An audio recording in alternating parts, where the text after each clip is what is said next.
Nessa última sexta-feira, o técnico Fernando Diniz fez sua primeira convocação para a seleção brasileira. Apesar de muitos bons nomes que foram convocados, Diniz também acabou gerando novamente um pouco de polêmica.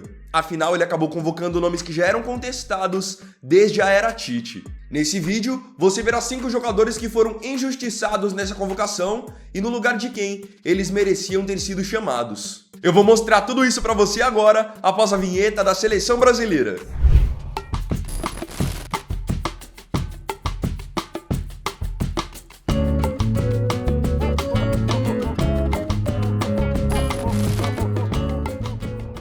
O primeiro jogador que, na minha opinião, foi muito injustiçado, merecia ao menos uma chance na seleção brasileira, é o goleiro Lucas Perry, de 25 anos, do Botafogo. No momento em que eu tô gravando esse vídeo, o Botafogo lidera o Brasileirão com sobra, com tranquilidade. E se hoje o Botafogo tem essa gordura em relação ao segundo colocado, pode colocar um percentual disso na conta do Lucas Perry. Porque em muitos jogos em que as coisas estavam difíceis para o Botafogo, ele foi lá e fez a diferença, fechando o gol, com defesas difíceis. Então, claro, hoje o time do Botafogo, de uma maneira geral, tá muito acertadinho. Então, dificilmente perde pontos. Mas por muitas vezes, muitos pontos foram salvos por grandes defesas do Lucas Perry.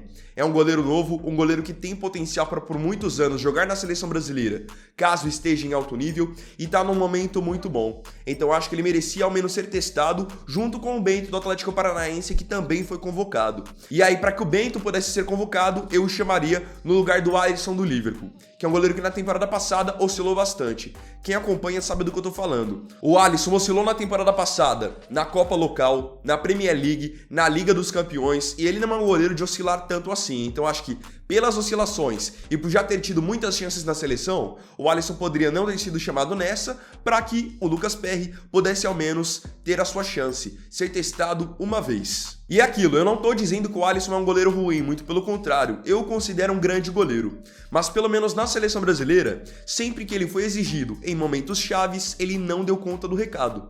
Só vocês verem, contra a Bélgica na Copa de 2018, foram poucas bolas no gol e foram gols. E agora, contra a Croácia, a única bola que foi de fato no gol, ele acabou tomando o gol. E olha que ele tinha uma baita defesa para protegê-lo, com Casemiro de volante, Marquinhos e Thiago Silva na zaga, que davam uma consistência muito grande. Ainda assim, mesmo chegando poucas bolas no gol, as que chegaram foram gols. Não dá pra ter um goleiro assim. Tem que ter um goleiro que faça defesas difíceis e que faça de fato a diferença. Garanto o resultado. E hoje o Lucas Perry tem feito isso no Botafogo. Os números do Perry também na temporada são muito bons. São 45 jogos até o momento, passando 24 sem tomar gol. Ou seja, mais do que a metade. Vamos agora para a lateral esquerda, onde eu acho que o injustiçado foi o Carlos Augusto, de 24 anos. O Carlos Augusto na temporada passada estava jogando no Monza, que nem é um time de ponta da Itália. E ainda assim, pelo Monza, ele teve números excelentes que eu já vou apresentar para vocês. Mas qual é a questão? Ele estava no Monza, se destacou tanto que foi agora contratado pela Inter de Milão, a atual vice-campeã da Champions League. E podem ter certeza, como agora ele está num time de mais visibilidade, não vai demorar para ele receber as suas oportunidades, porque é assim que funciona por muitas vezes na seleção. Só querem convocar um jogador quando ele tá num time de mais visibilidade ou então quando ele tá na Europa. Porque tem muito cara que quando tá bem no Brasil não é chamado, mas basta botar o pé na Europa que começa a ser convocado. Não dá pra entender. E no caso do Carlos Augusto, eu acho que ele deveria ser convocado no lugar do Renan Lodge. E assim, não que o Renan Lodge seja um jogador ruim, é que aquilo, ele tem um histórico já negativo na seleção brasileira, pelo gol que ele entregou contra a Argentina na Copa América, isso pesa bastante contra ele, e o Renan Lodge na temporada passada não jogou bem, isso é um fato, o Carlos Augusto jogou muito melhor do que ele. O Renan Lodge na temporada passada estava no Nottingham Forest da Inglaterra, agora que ele foi pro Olympique de Marselha da França, mas ele estava no Nottingham Forest, com o Nottingham Forest brigando contra o rebaixamento, e ele mal conseguindo jogar, mal conseguindo participar das ações do time, porque o Nottingham Forest era um time que só se defendia.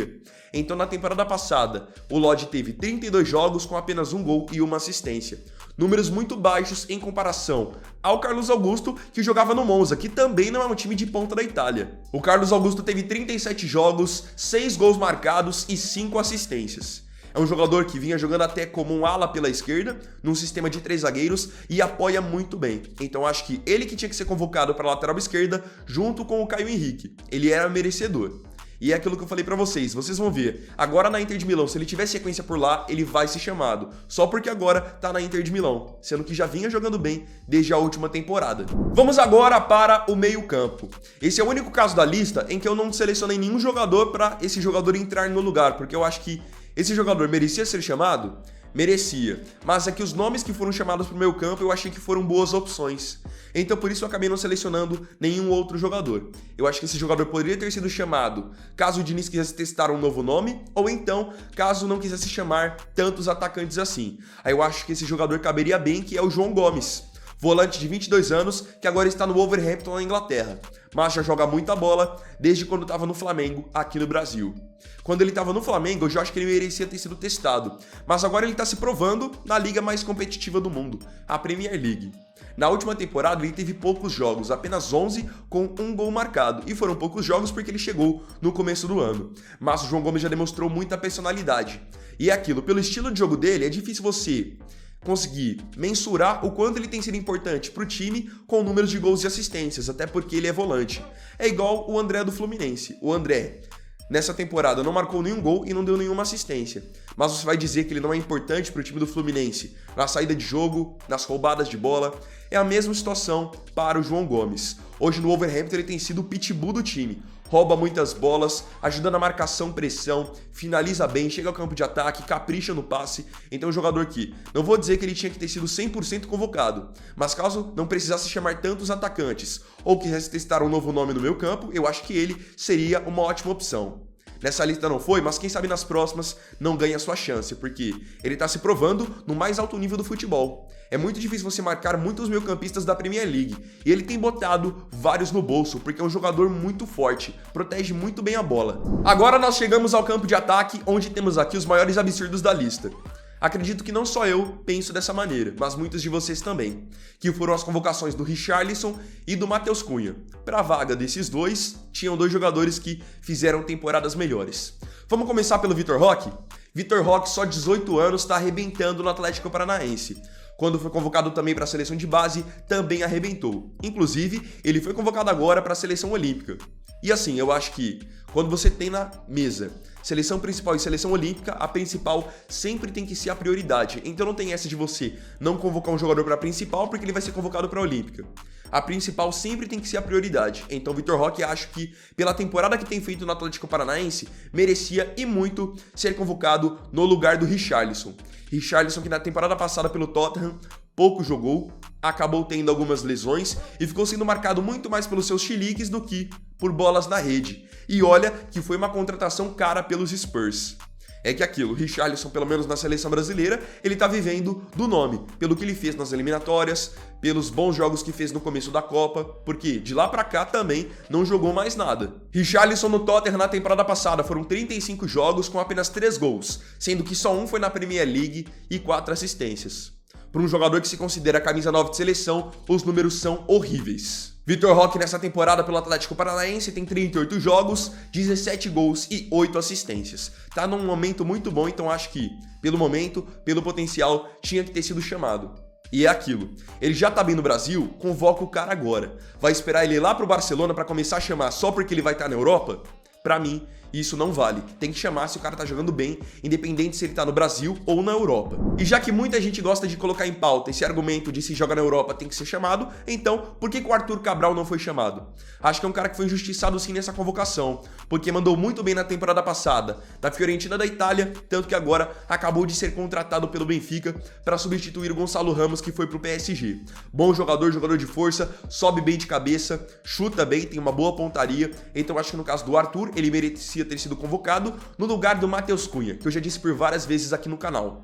Eu não entendo como o Matheus Cunha não chega a 10 gols por temporada por onde ele passa e ainda assim conseguiu agora ser negociado do Atlético de Madrid para o Wolverhampton por 50 milhões de euros. Essa ninguém consegue me explicar. Matheus Cunha aqui no Atlético de Madrid não estourou, no Wolverhampton até agora os números são bem modestos e onde ele foi bem mesmo foi nas Olimpíadas. Nas Olimpíadas ele foi bem, de lá pra cá também vivendo do nome. Vamos aos números para eu não ser injusto?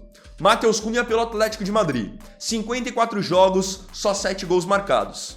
Matheus Cunha pelo Wolverhampton, que foi agora o que credenciou a sua convocação, 22 jogos, só 2 gols. É justo?